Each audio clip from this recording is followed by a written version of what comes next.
अस्सलाम वालेकुम students, welcome to bio with नीला।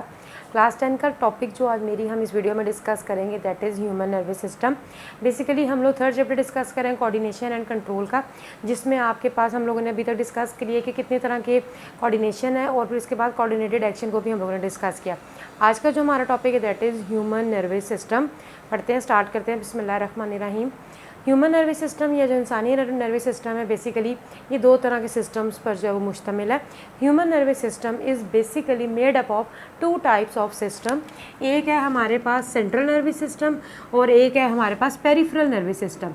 ठीक है जी, एक है हमारे पास सेंट्रल नर्वस सिस्टम और दूसरा है हमारे पास peripheral nervous system.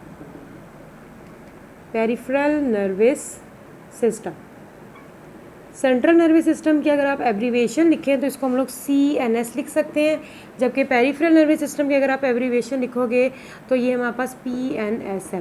What is the meaning of CNS? Central nervous system and peripheral nervous system stands PNS। ठीक है जी, peripheral nervous system. So human nervous system basically consist of, या human nervous system is made up of two types of system. One is central nervous system जिसको हम लोग CNS भी कहते हैं, और अगला जो है वो पेरिफेरल नर्वस सिस्टम है जिसको PNS भी कहा जाता है। बेसिकली बेटा हमारे पास जो नर्वस सिस्टम है, ये जो सेंट्रल नर्वस सिस्टम है, ये दो चीज़ों पे मुश्तमिल है, ब्रेन और स्पाइनल कॉर्ड, आपका दिमाग और आपकी रीढ़ की हड्डी।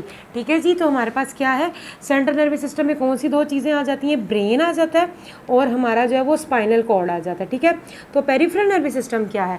पेरिफेरल नर्वस सिस्टम की सिंपल मोस्ट डेफिनेशन जो सबसे आसान है वो है हमारे पास सिस्टम ऑफ नर्व्स। नर्व्स के बारे में हम लोग आगे पढ़ेंगे। ब्रेन और स्पाइनल कॉर्ड से निकलने वाली वो तमाम नर्व्स जो कि पूरी बॉडी तक इनसे मैसेज लेकर जाती हैं, या पूरी बॉडी के डिफरेंट पार्ट्स से वापस मैसेज ब्रेन और स्पाइनल कॉर्ड के पास लाती हैं, वो सारा मिलके बनाता है हमारे पास peripheral nervous system. Central nervous system is basically consist of brain and spinal cord, and all those nerves that arises from brain and spinal cord, they form peripheral nervous system. तो सिंपल पेरिफेरल नर्वस सिस्टम की definition है system of nerves, वो तमाम nerves जो कि brain और spinal cord से निकल रही हैं और वापस उसकी तरफ जा रही हैं, उसको पेरिफेरल नर्वस सिस्टम कहा जाता है। So human nervous system is basically made up of two types of system, central nervous system and peripheral nervous system. Central nervous system constitute of या consist of brain and spinal cord, while what is peripheral nervous system? Peripheral nervous system mean all those nerves that arises from brain and spinal cord, they form peripheral nervous system, and the simple most definition of peripheral nervous system is system of nerves। ठीक है जी, system of nerves कहा जाता है। उसके बाद हम लोग discuss करेंगे चाहे ब्रेन और स्पाइनल कॉर्ड है, ये हमारे पास किस चीज़ से मिलके बना हुआ है? जो ह्यूमन बॉडी है बेसिकली ज़्यादातर ये क्या है, बोन्स हैं या मसल से मिलके बनी हुई है, मगर ब्रेन और स्पाइनल कॉर्ड हमारी बॉडी के वो ऑर्गन्स हैं जिनमें कोई गोश्त या कोई हड्डियाँ नहीं होती। तो अगर गोश्त या हड्डी नहीं है तो ये किस चीज़ से मिलके बनी हुई है? ब्रेन और स्पाइनल कॉर्ड मिलियन ऑफ छोटे छोटे स्मॉल सेल्स से मिलके बनी, जिनको न्यूरॉन्स या नर्व सेल्स कहा जाता है। आप लोग अक्सर देखो कि बकरे का कभी दिमाग देखो, जिसको हम लोग मगज़ कहते हैं जी, मगज़ खाया, तो कभी देखो जिसने भी खाया और सुना और देखा होगा कि बहुत ही सॉफ्ट होता है, अंडे की तरह का बिल्कुल उसका टेस्ट होता है, एग की तरह का। तो बेटा बेसिकली वो क्या है, ना उसमें मसल्स हैं, ना उसमें बोन्स हैं, ना गोश्त है, तो ना हड्डियाँ। तो वो किस चीज़ से मिलकर बनी है?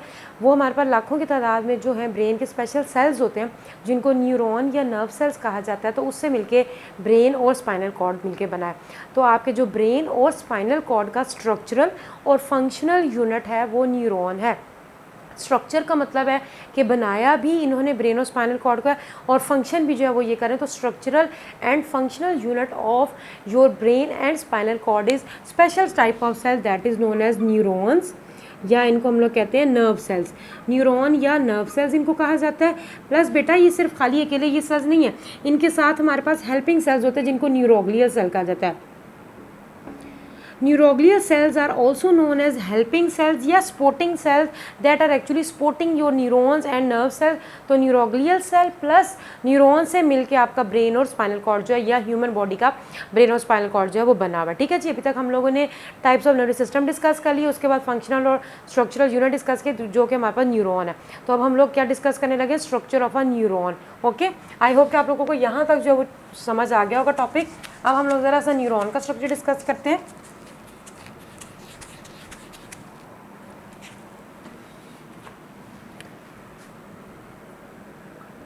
Structure of a neuron, neuron का दूसरा नाम है हमारे पास नर्व सेल, ठीक है जी, न्यूरॉन या नर्व सेल इसको कहा जाता है। सेल के बारे में पढ़ने से पहले आप लोगों को एक जर्नल एक सेल के बारे में पता होना चाहिए।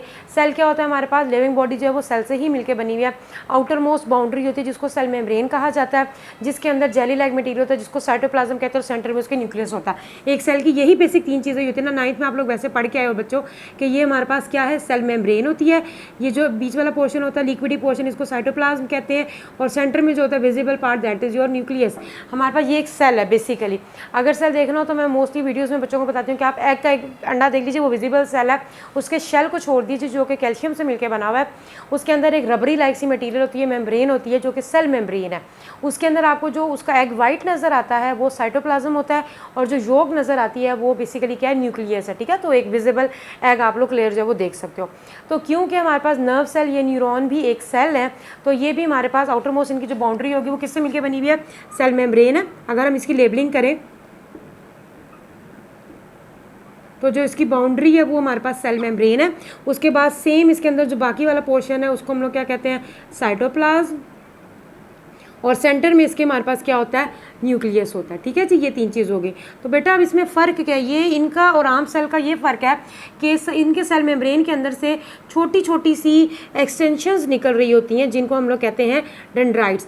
स्मॉल एक्सटेंशंस या प्रोजेक्शन जो होती हैं वो अराइज करती हैं इनके सेल मेम्ब्रेन के अंदर से, और इनको कहा जाता है डेंड्राइट्स। डेंड्राइट्स का फंक्शन अभी मैं आपको बताती हूँ। और ये जो पूरा स्ट्रक्चर है जिसमें सेल मेम्ब्रेन, साइटोप्लाज्म, न्यूक्लियस और डेंड्राइट आ गया, इस पूरे को हम लोग नाम देते हैं सेल बॉडी का। ये है जी न्यूरॉन की सेल बॉडी, ठीक है जी। यहाँ तक हम लोगों ने ड्रॉ किया। उसके बाद ये सेल मेम्ब्रेन यहाँ पर एंड अप नहीं हो जाती, यहाँ से एक लॉन्ग एक्सटेंशन एक और निकलती है जो कि डिफरेंट बॉडी पार्ट्स तक जाती है। इस एक्सटेंशन का नाम है हमारे पास एक्सन। इसको क्या कहा जाता है, इस पूरे पार्ट को हम लोग एक्सन का या एक्सॉन का जो है वो नाम देते हैं। तो ये हमारे पास एक जर्नल न्यूरॉन या नर्व सेल है, इलोंगेटेड होता है। एक हमारे पास क्या है, सेल मेम्ब्रेन में से लॉन्ग एक्सटेंशंस निकले जिनको डेंड्राइट्स कहा जाता है। सेंटर में न्यूक्लियस है, साइटोप्लाज्म है, सेल मेम्ब्रेन है। बेटा इसमें और ऑर्गेनेलिज भी होती हैं, जैसे डिफरेंट सेल्स में ऑर्गेनेलिज पाई जाती हैं, जैसे राइबोसोम्स हो गए, माइटोकॉन्ड्रिया, डिफरेंट तरह की ऑर्गेनेलिज आप लोग 9th में पढ़ गए हो, वो सारी भी इसमें मौजूद होती हैं क्योंकि ये एक प्रॉपर सेल है। और इसके जो होता है नीचे से एक एक्सन जो होता है, एक लॉन्ग एक्सटेंशन निकल रही है बेसिकली।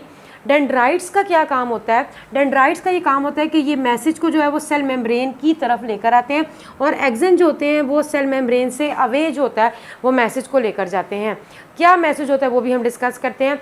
बेसिकली अगर मैं आप लोगों को ये छोटे से 2-3 न्यूरॉन्स ड्रॉ करके दिखाऊं, ये एक न्यूरॉन बनाया, ये दूसरा न्यूरॉन है, और ये थर्ड वन बना देते हैं, ठीक है जी। ये देखिए, ये इसके डेंड्राइट्स हैं, ये इसका एक्सन है, ये अगले वाले के डेंड्राइट्स हैं, ये इसका ये जो है इसका एक्सन है, ये नेक्स्ट वाले के डेंड्राइट्स हैं, और ये एक्सन है।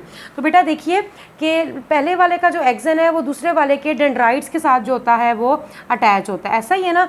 तो हमारे पास डेंड्राइट्स जो होते हैं ये पिछले वाले न्यूरॉन से जो होता है वो उसके एक्सन से मैसेज को ले रहे होते हैं, सेल बॉडी की तरफ दे रहे होते हैं, और एक्सन जो होते हैं सेल बॉडी से अवे मूव करके जा रहे होते हैं, और ये अगले वाले न्यूरॉन के डेंड्राइट्स को मैसेज दे रहा होता है। दिमाग या रीढ़ की हड्डी पूरी बॉडी तक मैसेज इन न्यूरॉन या नर्व सेल्स की सूरत में भेजती है।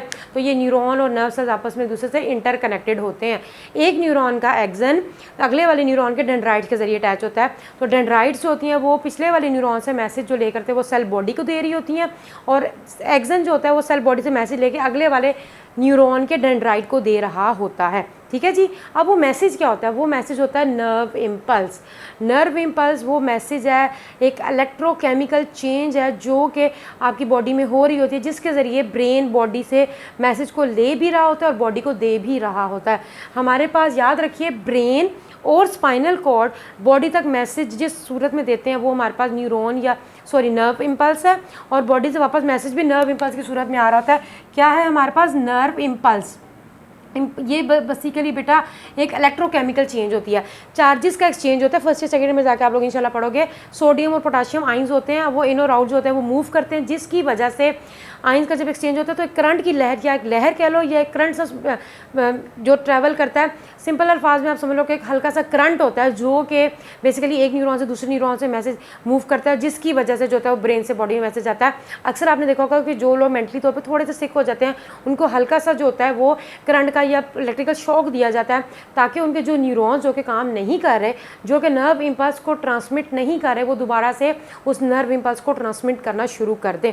ये उनका काम होता है। ठीक है जी, अभी तक हम लोगों ने डेंड्राइट्स के बारे में पढ़ लिया। सो डेंड्राइट्स सेल बॉडी की तरफ क्या लेकर आ रहे होते हैं, नर्व इम्पल्स ला रहे होते हैं, और एक्सन जो होते हैं वो सेल बॉडी से अवे क्या लेके जा रहे होते हैं, नर्व इम्पल्स ही लेके जा रहे होते हैं। ठीक है जी, ये तो एक जनरल जो हमारे पास न्यूरॉन का स्ट्रक्चर हो गया या नर्व सेल हो गया।